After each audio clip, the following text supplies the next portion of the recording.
Hoje eu vim aqui falar para vocês, falar um pouco sobre sabedoria, né? Então eu quero que, como estamos aqui entre todos os conhecidos, eu gostaria que vocês fizessem perguntas e fossem conversando aqui comigo sobre este assunto, tá? Eu deixei aqui uma seleção de definições para a gente iniciar aqui a nossa live. E pronto, tô deixando ela grande aqui para enxergar. Então, assim, ó, vou começar falando um pouco de sabedoria, que a gente tem origens, assim, bem filosóficas, né? Falando sobre a sabedoria. E nós temos vertentes que trazem a sabedoria mais para um campo até de comportamento ou de psicologia, né? Então, eu não vou entrar assim no mérito da distinção dessas duas vertentes, mas vou colocar aqui uma contribuição para nós refletirmos como que essa ideia pode nos ajudar a trazer funcionalidade para o nosso dia a dia, para que a gente consiga trazer isso de forma a ser passível de treino. Então, sendo passível de treino, eu posso melhorar. Então, bom, a sabedoria, ela aqui no dicionário de Oxford, ele fala sobre a qualidade de você ter experiência, conhecimento e bom senso. Oi, Fefe. Ela também fala da qualidade de uma ação ou decisão no que respeita à aplicação da experiência. Então, já fala de uma derivação para a sua atitude, né? Uma atitude que deriva da onde? Do seu conhecimento prévio, das suas experiências e de uma coisa que é bem difícil, que é um bom senso. Então, o bom senso, né, eu acho que é aqui uma questão bastante importante de como que a gente treina bom senso. O que é bom senso? Para mim pode ser uma coisa, para a Adri pode ser outra, para o Nick pode ser outra, para o Fefe pode ser outra. Então, para que a gente precisa ter bom senso e no que consiste isso? A sabedoria, ela, de acordo com o dicionário de Portugal, aqui, fala sobre um grande fundo de conhecimentos. Olha que interessante, um grande fundo de conhecimentos. Imagina um pote muito grande, como aquele das moedas do arco-íris, né, lá do duendinho do final do arco-íris, cheio de moedas de conhecimento. Então, será que é possível ter um fundo de conhecimentos assim tão grande? Ele fala também sobre o saber, sobre a qualidade daquele que sabe, da prudência, da ciência e da razão. O outro dicionário que eu trouxe, que foi um dicionário espanhol, RAI, ele fala da sabedoria como o mais alto grau de conhecimento. Uma conduta, então conduta novamente, trazendo isso para uma aplicabilidade, é uma conduta prudente na vida ou nos negócios. Então, essas dimensões aqui que o dicionário nos traz, elas são importantes para a gente operacionalizar. O que a gente pode falar, então, agora que é a sabedoria? Se alguém quiser comentar o que acha aqui, gente, fica à vontade, que estamos todos entre conhecidos. Então, a sabedoria, ela diz da qualidade das informações que você está considerando antes da sua tomada de decisão. Porque para que você possa aplicar e ter uma tomada de decisões razoáveis, você precisa estar englobando as variáveis pertinentes àquilo e elaborando possíveis cenários. Então, vamos colocar isso num exemplo prático. Hoje eu preciso decidir se o meu filho ele vai ficar em casa, brincando com pessoas, vão colocar de um prédio, ou se ele vai brincar na casa do amigo fora desse prédio, né? Então, assim, se eu ficar pensando na vontade da minha criança, talvez eu tenha ali uma consequência de curto prazo motivando ela. Por exemplo, ele pode querer jogar o joguinho XPTO que o amigo fora do prédio possa ter. Mas se eu pensar que essa minha criança ficou na escola, por exemplo, por muito tempo, que aquele amiguinho ela já tem uma interação e que para um repertório mais amplo de comportamentos sociais do meu filho, seria muito interessante que ele diversificasse a quantidade e a qualidade desses amigos, eu posso pensar que seria mais interessante para ele ficar ali dentro do prédio e brincar e conviver com aquelas pessoas que não são da escola dele. Posso pensar também, vamos colocar uma outra situação, vamos pensar que esse meu filho é muito tímido e que ele não socializa bem com muitas crianças e que ele lida melhor no mano a mano com uma criança por vez. Então, se eu for pensar isso, talvez compense mais eu falar para ele fortalecer aquilo que ele já tem de bom, que é aquela amizade com um amiguinho da escola. Então, percebam assim que cada hora que, dependendo do cenário, das condições que a gente está ponderando e dos desfechos que a gente prevê para aquela decisão, eu posso ter coisas completamente diferentes, né? Então, vamos colocar isso, né? Porque acho que a grande motivador, né, agora, assim, meu até pessoal, falar um pouquinho do curso que eu estou apresentando, que é de sabedoria corporal. Então, vamos pensar um pouquinho sobre o nosso corpo, né? Então, eu tô andando e eu percebo que meu tênis, ele está mais desgastado numa parte da sola do tênis, né? Então, vamos colocar como se fosse a parte mais de fora e traseira, tá? Então, é como se eu fizesse um peso assim para fora do meu tênis. Eu vou observando isso. Aí, vamos pensar que eu tenho ali um sobrepeso, tá? Então, ok. E eu tô trabalhando com o meu emagrecimento. Ótimo.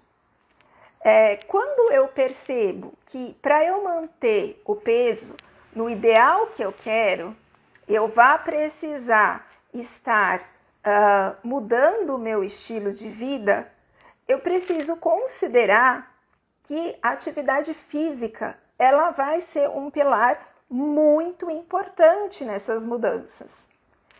E eu perdendo peso, será que o meu corpo, em relação à minha pisada, ele vai estar se comportando diferente? Ou será que eu ainda vou ter esse desgaste mais, essa inclinação um pouquinho mais para fora?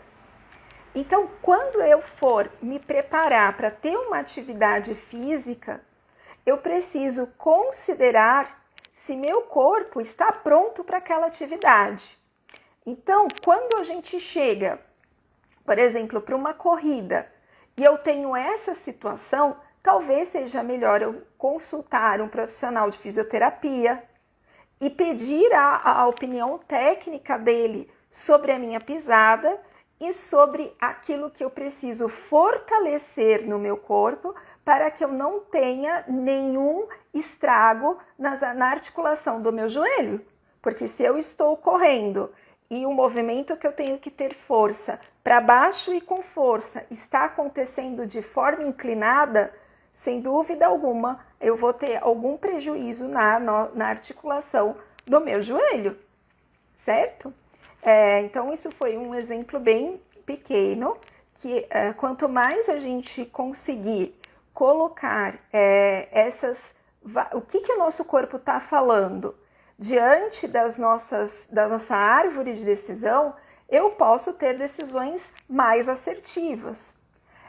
Outro exemplo, então vamos pegar uma pessoa que está assim totalmente bombada de estresse, o corpo está todo engruvinhado, a pessoa tranca aqui a articulação temporomandibular, ela tem dores de cabeça, tem fotofobia, que eu tenho um ring light na minha frente, gente, piquititico.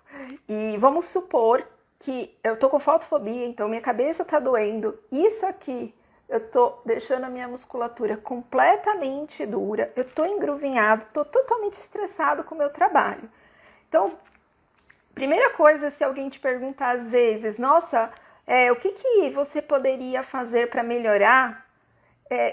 Muito provavelmente a pessoa vai dizer que ela precisaria ter um emprego diferente, um emprego melhor, que ela não aguenta mais o emprego dela. Mas se ela for observar o corpo dela, ela vai ver o nível de contratura que ela está tendo na musculatura. Ela vai estar observando que a postura dela está completamente desalinhada diante dos eixos cabeça, tronco, quadril, pernas, braços. Então, todas essas situações afetam negativamente a sua performance e a sua disposição durante o dia.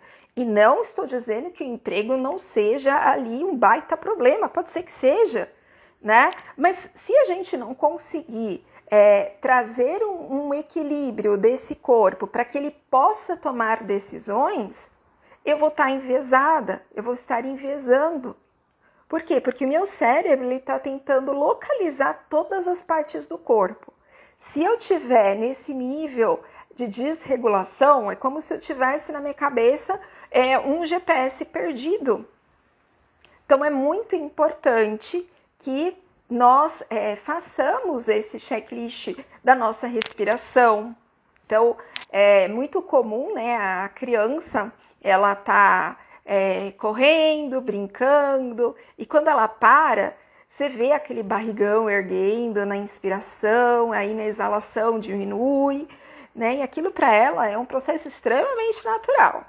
Agora vamos pegar a gente que cresce e que começa tendo uma vida muito corrida, muito cheia de afazeres, com hora para isso, com hora para aquilo, e a situação vai se complicando tanto que a nossa respiração ela vai encurtando se a gente não tem ali uma observação para ela. Então, às vezes, quando você observa, você está com uma inspiração bem pitititica em termos de volume e uma exalação rapidéssima. Isso é legal para o nosso organismo? Não. Para o nosso organismo é interessante que a gente tenha um esforço lá de dentro do nosso corpo para uma expansão ali pulmonar. Então, nós precisamos fazer este exercício interno e você imagina que a gente tem diferença de pressão dentro dos nossos órgãos quando nós fazemos uma boa inspiração e uma boa exalação. E nós vamos condicionando musculaturas cada vez mais internas. Então, essa pessoa que está estressadíssima e está lá com a respiração curta, que acha que o problema dela é completamente somente o trabalho, ela está diminuindo, minimizando a condição de vida dela, que tem muito mais áreas na vida dela para se preocupar e ela está dimensionando aquilo como se fosse somente uma. Então, quando eu penso no meu trabalho, eu só vejo o quê? Parede. Sendo que eu deveria estar observando todos os domínios, incluso o meu corpo, que está dentro da minha saúde, para que eu pudesse estar melhorando e aquilo transformando, dando mais subsídios para o meu cérebro, conseguir estar pensando de forma mais assertiva. Então, eu acho que pensar a sabedoria como este alargamento das nossas variáveis para decidir e dos nossos cenários, ela é importantíssima para que a gente possa viver melhor e para que a gente possa conseguir treinar esse tipo de estruturação para decidirmos melhor as nossas coisas no nosso dia. Então, um outro exemplo, acho que o último exemplo que eu vou dar, e aí eu deixo aberto para perguntas, se vocês quiserem fazer, é em relação aí ao nosso... eu falei do estresse, agora eu vou falar um pouquinho da questão de sobrepeso. Então, às vezes a gente tá lá com sobrepeso e tá com aquele craving, né? Craving é quando a gente fica esganado para comer alguma coisa, né? Em geral, os cravings são noturnos, então a gente tá lá muito mega esganado para comer alguma coisa. Aí o que eu faço? Eu vou lá e vou procurar o quê? Eu não vou procurar uma beterraba para comer. Eu vou procurar um chocolate, um bolo, alguma coisa que seja fácil de ingerir e dê aquela saciedade e prazer imediato. Quando eu não escolho adequadamente uma alimentação num momento de craving, o que eu estou fazendo com o meu sobrepeso? Eu estou aumentando. Eu estou predispondo o meu organismo para uma inflamação subclínica. Então, ainda que eu tenha craving e eu não souber escolher, eu tenho um grande problema. Então, para que a gente vá trabalhando nos comportamentos, a gente precisa entender em que lugar que a gente está em termos de intensidade daquele comportamento. Famosa larica. Isso, Nick. Exatamente, baita larica. Então, imagina que eu não tenho um plano para larica. Entendeu? Então, o que tiver na geladeira, o que tiver ali, vai. E, em geral, são conteúdos inflamatórios. Porque, como eu disse, são de fácil digestão e rápida satisfação. Então, vamos pensar o seguinte. Eu vou ter um plano para isso. Enquanto o craving ainda está muito ativo. Então, o que eu vou disponibilizar, deixar ali pertinho na minha geladeira, pertinho ali da minha cozinha, para quando eu tiver um craving noturno? E que porção é que eu vou definir aquilo? Porque eu ainda não estou no estágio onde o craving não existe. Então, eu preciso partir da onde eu estou e com o potencial que eu tenho naquele momento para mudança. Então, se eu não tenho potencial de não comer, falar assim, nossa, não vou resistir bravamente, aqui forte, não, eu vou fazer nada nesse momento, sei lá, vou morder hortelã. Se eu não tô nesse estágio, não adianta pensar no hortelã. Eu preciso de algo com um pouco mais de consistência. Eu queria comer uma granola na larica da ansiedade. Né? Então, o que você coloca com a granola para dentro? Eu coloco açúcar, eu coloco ali, ainda que seja um bom grão, mas assim, na quantidade que vem é muito grande, você coloca muita aveia, né? No momento que seu organismo não vai parar para digerir aquilo lá tão bem, né? Então, isso não seria, às vezes, uma boa opção. Eu como 3 Big Macs. Nossa, o Nick tá falando que ele come 3 Big Macs na larica dele. Meu Deus, que medo! Então, vamos planejar isso melhor, Nick. Então, eu acho que essas situações, elas são importantes para a gente estar refletindo. Então, hoje eu estou no momento onde que eu vou me dar maior compaixão. Hoje é um momento em que eu vou dar mais compaixão para os outros. Hoje é o momento que eu preciso receber compaixão, por exemplo. Né? Então, essas observações, elas são muito importantes. Se eu falar assim, hoje eu estou num momento que eu preciso ser muito mais autocompassiva, passando por um momento que não é bom na minha vida, estou triste. Então, eu vou conseguir doar aquilo que eu não tenho para outra pessoa. Eu vou conseguir aliviar o sofrimento de quem, se o meu sofrimento está tão gritante? Né? Então, aquele momento eu tenho que parar e ouvir meu corpo. se eu consigo... O Nick fez uma pergunta aqui, se eu consigo explicar a relação de procrastinação com ansiedade e estresse. Então, entendemos aqui que a procrastinação é a gente empurrar as coisas com a barriga, certo?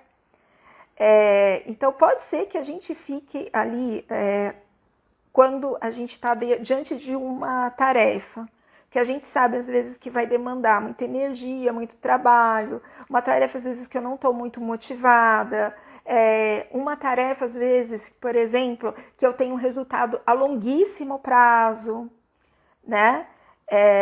E vamos colocar essas situações e aí você vai empurrando aquilo com a barriga. Conforme você vai empurrando, dependendo do seu perfil, aquilo pode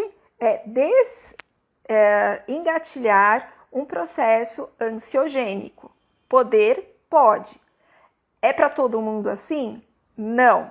Tem gente que procrastina sem tanta ansiedade e sem tanto estresse, porque às vezes tem um baixo comprometimento com a atividade ou baixo comprometimento com as consequências do meio pelo não cumprimento da tarefa. Então, vai depender do perfil da pessoa, se ela é mais sensível ou não àquele desencadeador. Então, supondo que a pessoa seja mais sensível, sim, pode ter ligação. Então, se eu sei que toda hora eu estou fazendo as coisas de última hora, e aquilo chega na última hora e me deixa com a ansiedade até aqui, então eu sei que a procrastinação é um comportamento não adaptativo para mim e está me fazendo mal. E como que meu corpo está respondendo a isso? Como essa ansiedade e estresse está se refletindo no meu corpo? Então, eu tinha dado aquele exemplo do estresse do trabalho, né? Que tá assim, totalmente muito bravo, falando assim, meu trabalho é uma porcaria, eu tenho que sair daqui, Senhor, não tá dando certo. E aí a pessoa tranca aqui a mandíbula, né? Aqui a articulação temporomandibular, às vezes fica com fotofobia, tem dor de cabeça, fica com essa parte da musculatura aqui em volta do pescoço totalmente dura, tá? Pode ser que não seja aquela pessoa que vai tremer, mas a musculatura dela vai estar dando sinais que alguma coisa não está boa no seu corpo. Então, observar isso pode nos ajudar. E às vezes a gente não precisa trabalhar exatamente com a procrastinação naquele momento. Talvez a gente precise dar um input no seu corpo, que a gente chama de bottom-up, que é de baixo para cima, que é através do nosso sistema nervoso periférico. Então, por exemplo, eu posso fazer uma bolsa de água quente para tentar destravar essa musculatura? Posso. Eu posso fazer massagem, eu posso usar um óleo mais relaxante, eu posso tentar fazer uma abstinência temporária de objetos que são muito luminosos, usar um blue filter tanto aqui no nosso celular como no computador? Posso. Isso vai ajudar? Vai. Vai eliminar o problema da procrastinação? Não, mas vai me dar condições para que eu pense melhor sobre isso e elabore melhores estratégias. Então, se meu corpo não tem condição, a coisa fica muito complicada. Meu Nick perguntadeiro fala o seguinte: como eu posso me ajudar a sair desse hiperfoco no estresse e ansiedade? Nick, eu peço para você só me dar um exemplo do que você chamou de hiperfoco. Porque hiperfoco assim, pode ter vários sentidos, né? Em TDAH, por exemplo, hiperfoco é aquilo que você fica na atividade porque dá super prazer, super motivação. Então, se você puder me explicar um pouquinho, eu respondo melhor a sua pergunta. Tá? Então, agora, pensando na sabedoria como essa capacidade da gente estar observando melhor quais são as variáveis em termos de importância, em termos do que eu quero para minha vida, o que eu devo de considerar como contexto prévio das decisões, melhorar esse contexto prévio das decisões e melhorar minha capacidade de visualizar essas consequências a curto, médio e longo prazo. Isto eu estou denominando de sabedoria dentro do programa Compactwise Mind, dentro do módulo Sabedoria Corporal e dentro daquilo tudo que eu vou postar ali para frente. Nick me esclareceu. Eu não consigo fazer nada antes que o que me traz ansiedade ou estresse seja resolvido. Tá? Então, o que eu recomendo num caso desse é fazer previamente essa estimulação bottom-up. Então, primeiro eu me acalmo, primeiro eu vou deixar o meu cérebro com o mínimo de estresse possível para que eu possa entregar melhores reflexões para esse cérebro, senão a gente não entrega. A gente não consegue, o nego tá lá, como eu falo, né? O GPS tá lá doidão, tentando encontrar as partes do corpo e as partes estão mal. Eu tô ansioso, então isso por si só, se eu tiver no nível de ansiedade patológica, eu já tô estressando o meu sistema como um todo, principalmente o sistema nervoso central, tá? Então, se eu preciso dessa capacidade de maior autorregulação corporal para que eu possa vir a desenvolver qualquer outra atividade. Será que eu respondi, Nick, sua pergunta? Se eu não respondi, você pode perguntar de novo ou perguntar de outra forma, até a gente conseguir a boa resposta. Acho que Nick está escrevendo. Pessoal, convido vocês agora a fazerem perguntas sobre sabedoria ou sobre a aplicabilidade disso diante... Obrigada. Ele falou que eu respondi. Então, eu convido vocês a fazerem perguntas, né? Então, sobre a aplicabilidade da sabedoria no dia a dia, nas nossas decisões, por que isso me beneficiaria treinar essa capacidade, né? Como se proteger da ansiedade. Rodrigo, tudo bem? Eu vou dizer para o Rodrigo que a gente não se protege da ansiedade. A gente aprende a ser uma boa amiga da sua ansiedade. E a partir do momento que você é um bom amigo da sua ansiedade, essa ansiedade passa a não ser tão ameaçadora e ter sintomas tão pronunciados. Mas se eu não conhecer aquilo, essa ansiedade que está me atormentando, eu vou ter muito mais dificuldade de lidar com ela, tá? Então você lida com aquilo que está dentro de você, você não foge. Então a maior parte das pessoas tem bastante dificuldade em permanecer, às vezes, num desconforto. Então, vamos colocar aqui que esse desconforto seja um sintoma de ansiedade, como um ataque cardíaco. Lógico que uma taquicardia, por exemplo, né, pode vir seguida de outros sintomas que não sejam ansiedade, mas eu estou supondo aqui que nós estejamos falando de ansiedade. Então, estou com a respiração muito né, muito rapidinha também, descompassada. E aí, o que eu faço com isso? Primeiro, eu vou observando essa respiração e eu vou observando essa taquicardia. O que eu posso fazer que me dá conforto quando eu estou muito ameaçada? Então, quando eu estou muito ameaçada, eu gosto de apertar aqui. Então, eu vou dando leves apertadinhas, eu vou fazendo um toque, a gente chama de toque compassivo isso. E eu vou acompanhando a diminuição da intensidade desse sintoma, tá? Obviamente, deixo muito claro, eu não estou dizendo que isso são sintomas únicos e exclusivos de ansiedade, tá? Então, a gente tem uma série de condições onde a gente precisa realmente de uma avaliação médica para fazer a distinção se aquele sintoma é ou não pertinente a um ataque de pânico ou a uma crise de ansiedade. Mas dado que a gente está dentro desse cenário, eu acho importante, né, a gente ter essa esse acompanhamento. O Rodrigo pergunta como o programa ajuda em relação a emoções e sentimentos. Bom, nós vamos ter vários módulos no programa. Então, no programa seguinte ao de sabedoria corporal, que virá depois, nós vamos fazer um módulo cognitivo, aonde nós vamos falar de pensamentos, nós vamos falar de memória, de atenção, de controle de impulso, de planejamento. A gente vai dar uma outra visão para a sabedoria. No programa seguinte a esse, nós vamos entrar com regulação emocional.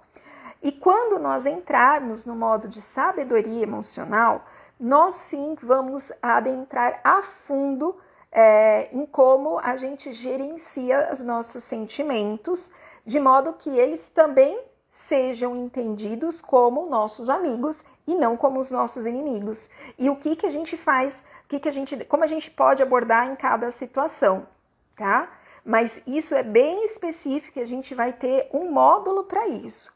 Caso você pense assim, mas eu estou fazendo o módulo de sabedoria corporal e eu vou estar sentindo coisas. Que bom, ótimo, a gente é um ser humano completo, né? A gente não consegue distinguir as coisas e falar, não, você aguarda aí sentimento, você vai esperar uns 6 meses para a gente chegar no módulo sabedoria emocional. Não, nós somos um ser humano completo e nós vamos observar e vamos cuidar de quando esses eventos aparecerem durante o curso. Então, se aparecer alguma questão emocional, isso vai ser discutido, nós vamos estar ali trabalhando para tentar entender quais são os equivalentes no nosso corpo, no nosso pensamento em relação àquele sentimento, para que ele está ali, qual que é a função dele. Então, nós vamos estar refletindo sobre essas situações durante todos os módulos, mas especificamente nós falaremos de módulo de sabedoria emocional daqui mais ou menos uns 6 meses, 5 meses, tá? O Nick pergunta, eu tenho sentido que minhas válvulas de escape que eu tinha no passado não funcionam mais. Isso é normal? Sim, meu caro Nick, isso é normal. Por quê? Porque cada fase da nossa vida nós podemos ter gatilhos distintos e desfechos distintos. Então, no momento que era super legal, assim, né?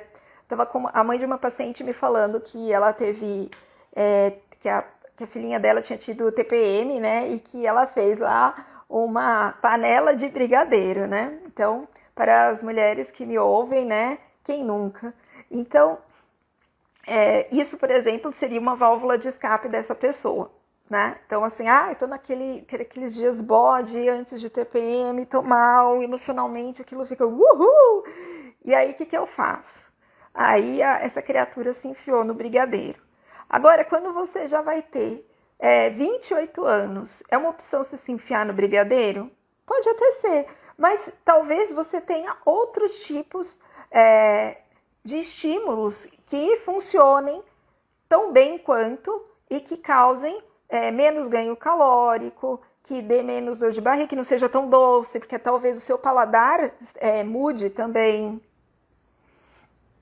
Então, eu acho que nós vamos mudando ao longo da vida, e quando a gente até pensa na palavra sabedoria, o que você pensa assim? Você falou sabedoria, muitas pessoas falam isso, falam assim, olha, eu penso num velhinho, um velhinho todo de cabelo branco, que sabe falar aquilo que uma pessoa precisa ouvir.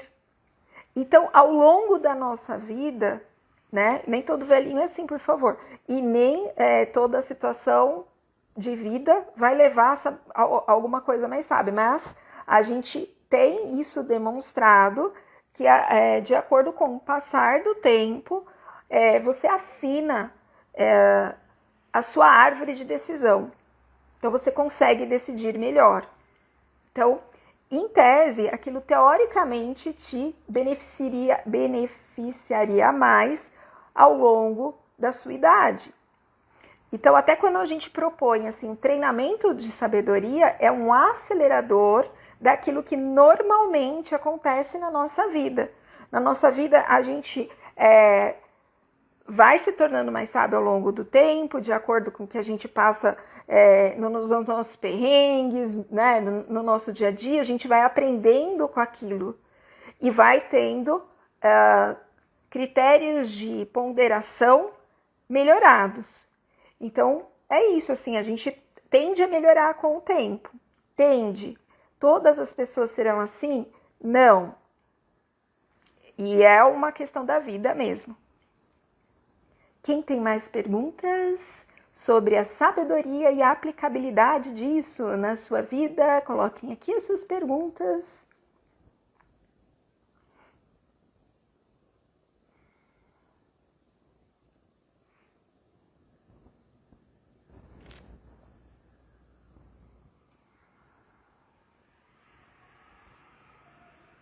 É um assunto que comumente a gente não fala muito. Então, talvez a gente tenha que refletir um pouco sobre esses significados e sobre como isso pode estar nos trazendo insumo para ter uma vida melhor, para que a gente possa modificar o meio que a gente está, né? Para que a gente consiga disseminar isso na nossa vida, não só na nossa vida, mas na vida das pessoas que estão em volta. Então, é normal, às vezes, que a gente restrinja um pouco. Fala assim, nesse momento não tenho dúvida, ainda mais que a gente está mais para o fim do dia, né? Então, o cérebro fica mais cansado. Então, eu vou lançar alguns posts amanhã com essas definições que a gente falou aqui. E eu espero que vocês me mandem directs com dúvidas. E peço que vocês vão lá no nosso... Peraí que o Rodrigo me fez uma pergunta, que o objetivo do programa é entender o corpo e seus sinais, do sabedoria corporal, sim. Então, o objetivo é a gente poder reconhecer esses sinais, incluir ele na nossa árvore de decisão e tentar entender quais são as possíveis consequências, né, das nossas ações mediante essas considerações. E isso é importantíssimo para que a gente tenha decisões mais razoáveis. A Lourdes escreveu que deveria ser matéria na escola a partir dos 12 anos. Quem sabe um dia, querida, quem sabe um dia. Bom, então é isso. Eu gostaria que, se vocês quisessem fazer esse curso, são 5 semanas, vamos ter 1h30 de sessão na segunda-feira a partir das 7 horas. É um programa que é pago, ele vai começar no dia 4 de abril, se não me engano, e a gente tem um site, pode ir lá no link na bio, que vocês vão ver ali o primeiro link, que é o que já vai direto para o Sabedoria Corporal.